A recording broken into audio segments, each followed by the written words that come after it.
Que a graça e a paz do nosso Senhor Jesus Cristo seja abundantemente derramada sobre a vida de cada um dos amados irmãos da nossa Amar Obras Sociais.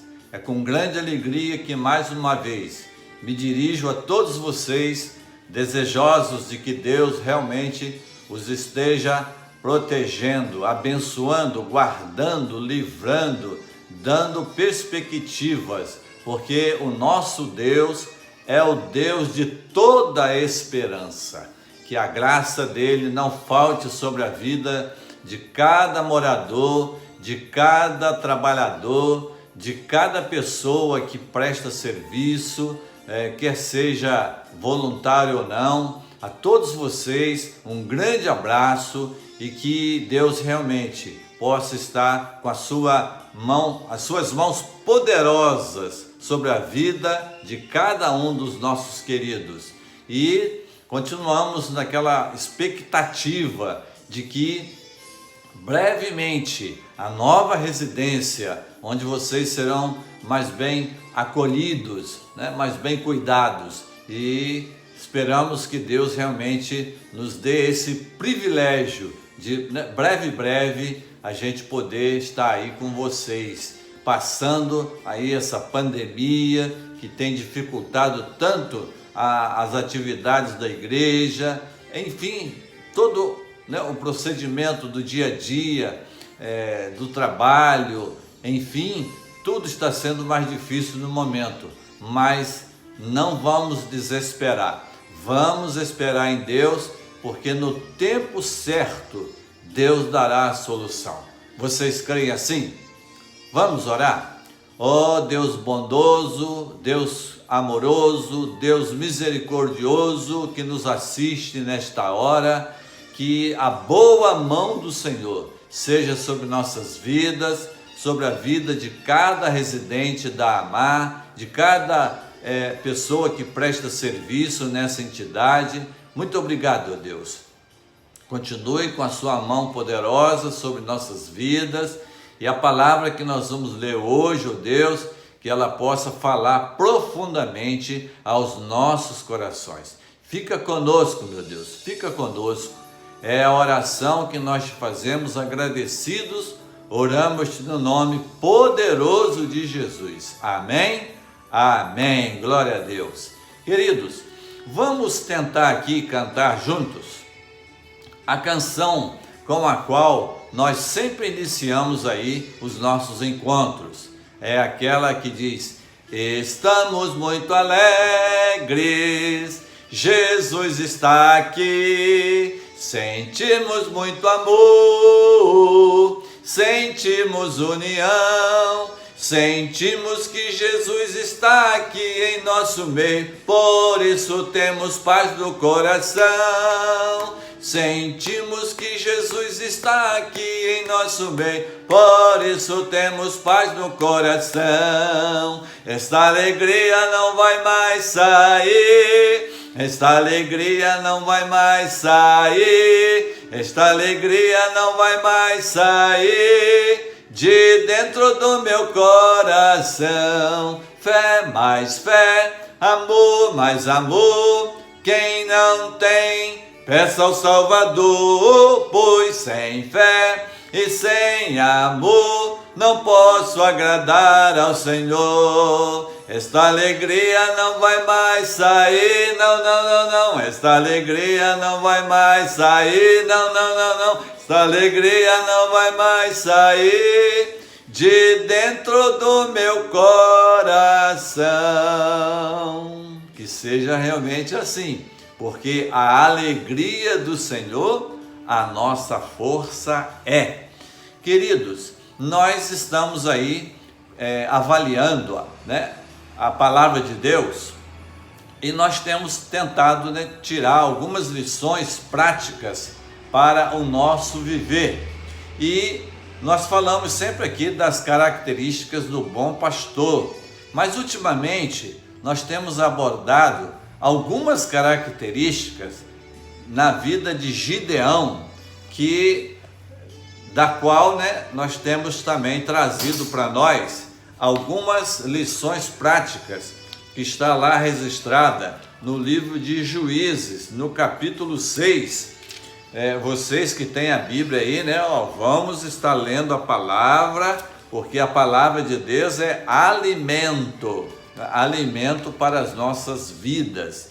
Na semana passada, na reflexão passada, nós vimos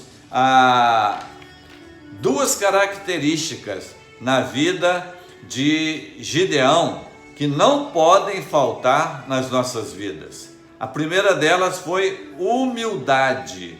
A humildade, como nós vimos, é uma característica que não pode faltar. A humildade é uma maneira que consiste em conhecer as nossas próprias limitações e fraquezas e agir de acordo com essa consciência. Gideão agiu assim. Nós também precisamos agir assim, com essa consciência de que nós somos fracos, somos limitados e que precisamos depender sempre da graça e da misericórdia de Deus. E a segunda característica, nós vimos a precaução, a precaução. Vimos que Gideão, ele foi prudente, foi prudente. E nós também precisamos ter essa característica, uma pessoa precavida, de quem age com cautela, com cuidado, com sabedoria, com bom senso. Então, vamos analisar que Gideão, ele encarou a situação que estava passando com prudência, com cuidado, com moderação. Vimos até alguns textos, dentre eles vamos rememorar Provérbios 27:12, que diz: o prudente vê o mal e esconde-se. O prudente vê o mal e esconde-se.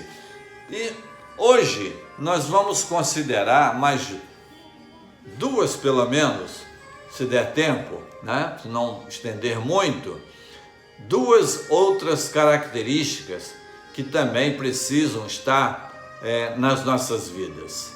A terceira, no caso, já vimos humildade, prudência, e hoje vamos estar vendo espiritualidade. Essa característica, ela era profunda na vida de Gideão. A compreensão de que a nossa vida se resume no aqui e agora, não está fundamentada na espiritualidade.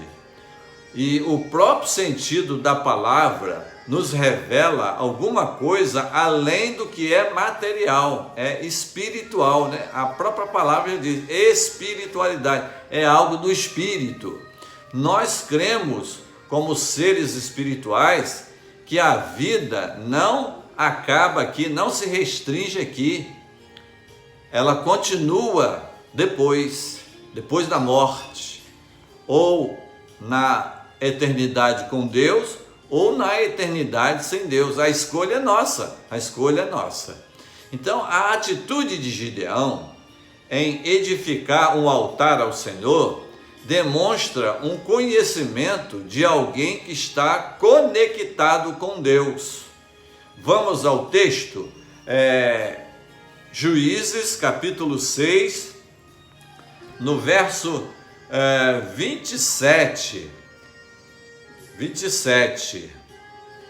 Vamos ver, vamos tirar a dúvida aqui se é o 27. Então Gideão tomou 10 homens dentre os seus servos e fez como o Senhor lhe dissera, temendo ele, porém, a casa de seu pai e os homens daquela cidade, não o fez de dia, mas de noite.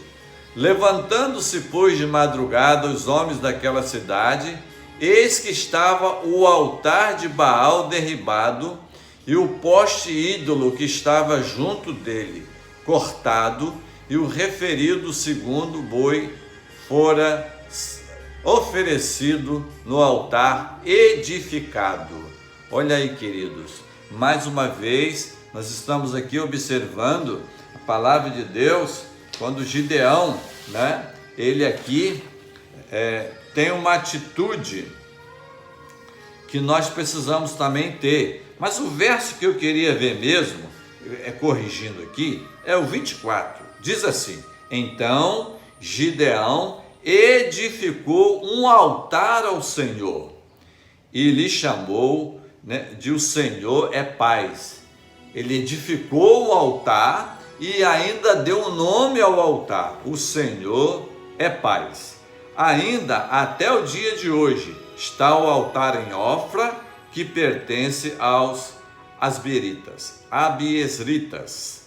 O que nós queremos evidenciar aqui é que nós também precisamos ter noção, conhecimento de que o altar hoje, não desfazendo da palavra de Deus do passado, que as pessoas que tinham essa conexão com Deus, tinham essa consciência com Deus, de quem era Deus e de que Deus precisava de um lugar de destaque para ser adorado, reconhecido.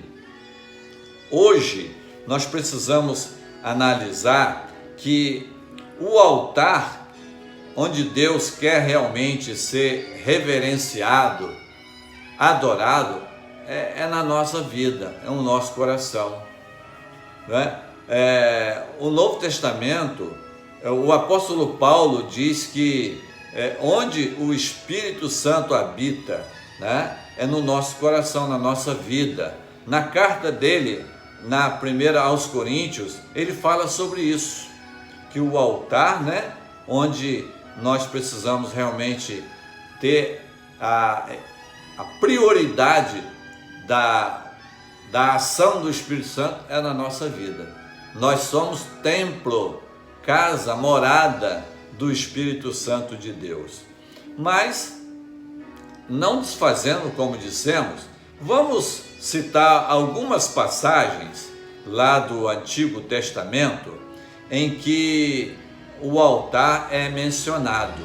A primeira vez que o altar foi erguido foi por Noé, lá em Gênesis.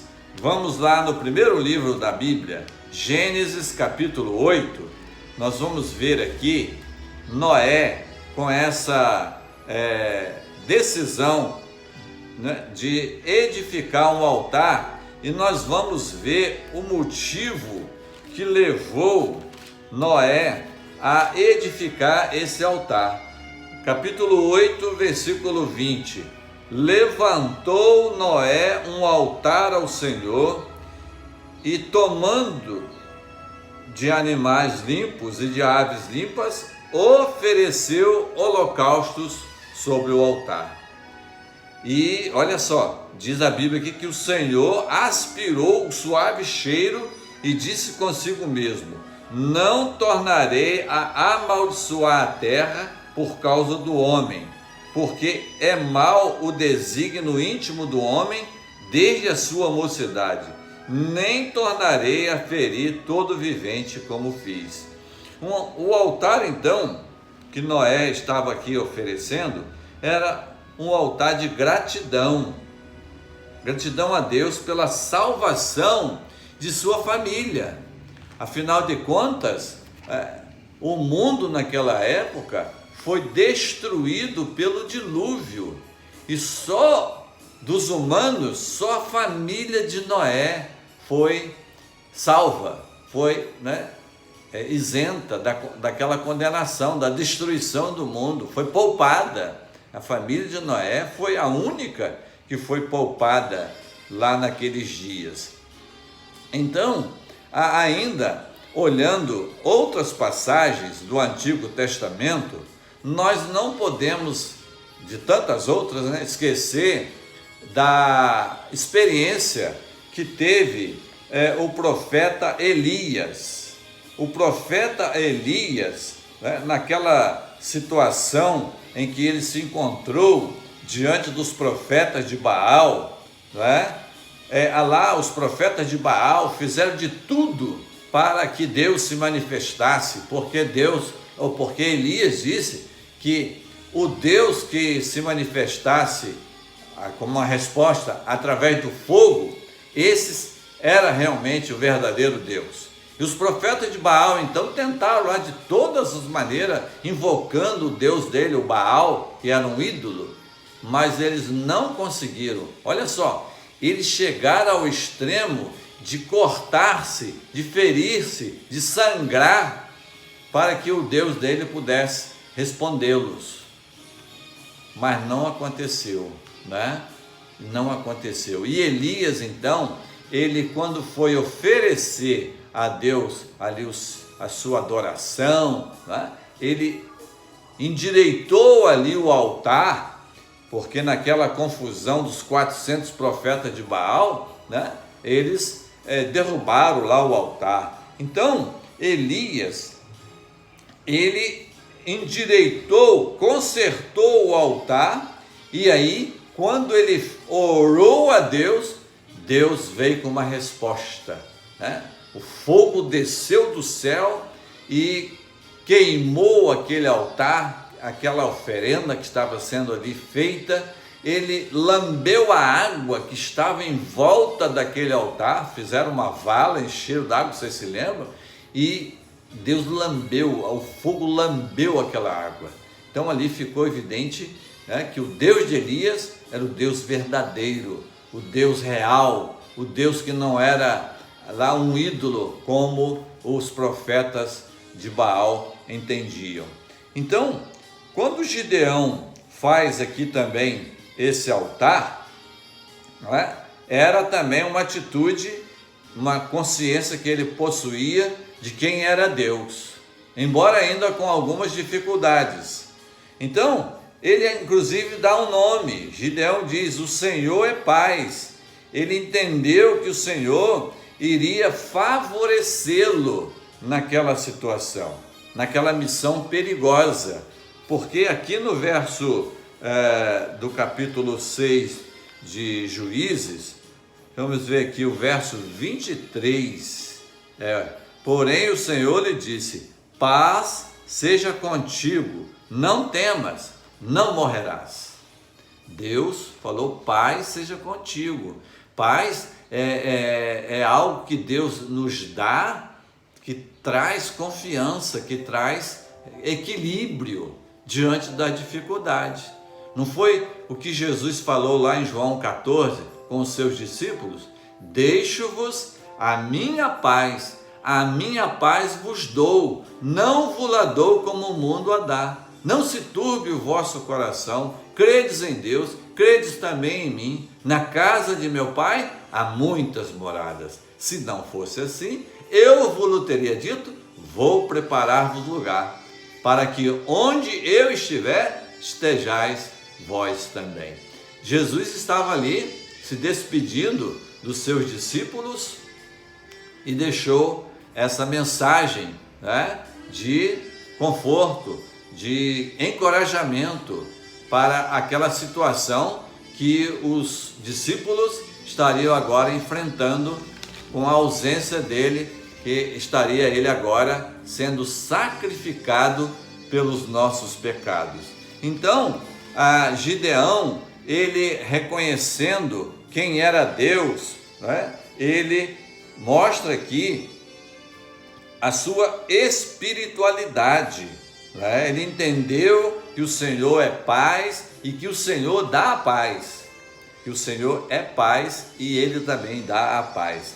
Precisamos entender uma coisa: não podemos confundir espiritualidade com religiosidade, é totalmente diferente. Espiritualidade, então, é um dos fatores primordiais, pois sem a mesma jamais poderemos servir ao Senhor. E você, eu, sabemos que há muitas pessoas religiosas que não servem o Senhor. Tem lá, né, a sua liturgia, os seus conceitos, mas totalmente contrários ao que a Bíblia nos ensina. Nós vamos encerrar aqui hoje, não vamos falar na outra característica de Gideão, que é também muito importante, que é a obediência. A obediência. Vamos deixar então a questão dessa quarta característica na vida de Gideão para uma próxima oportunidade. Vamos orar mais uma vez? Eterno Deus, Pai bondoso que nos assiste, receba a nossa gratidão, Deus, pela Tua palavra que lemos, pelo que ela nos ensina, pelo que ela nos revela. Obrigado, meu Deus, pela Tua palavra. Que a espiritualidade possa ser também uma característica marcante nas nossas vidas, na vida de cada irmão da Amar Obras Sociais. Obrigado, Senhor Deus, pela vida dos nossos amados irmãos. Continue abençoando-os, guardando-os, dando-lhes proteção. Oh, meu Deus, guarda cada um deles, junto deles todas as equipes que aí trabalham, que o Senhor possa estar com a sua boa mão estendida sobre cada um deles. Fica conosco, meu Deus, dá-nos sempre a Tua direção, que nunca nos falte, ó Deus, a iluminação do Teu Espírito Santo, que nunca nos falte sobre nossas vidas a manifestação poderosa das Suas misericórdias, porque elas são a causa de não sermos consumidos. Perdoa, Deus, o nosso pecado, limpa do nosso coração qualquer sentimento que esteja desagradando ao Seu Espírito Santo. Esta é a oração que nós fazemos, agradecidos, oramos-te no nome poderoso de Jesus. Amém? Amém. Fiquem todos aí na santa e gloriosa paz do Senhor. Até uma próxima oportunidade, Deus assim nos permitindo. Aquele abraço.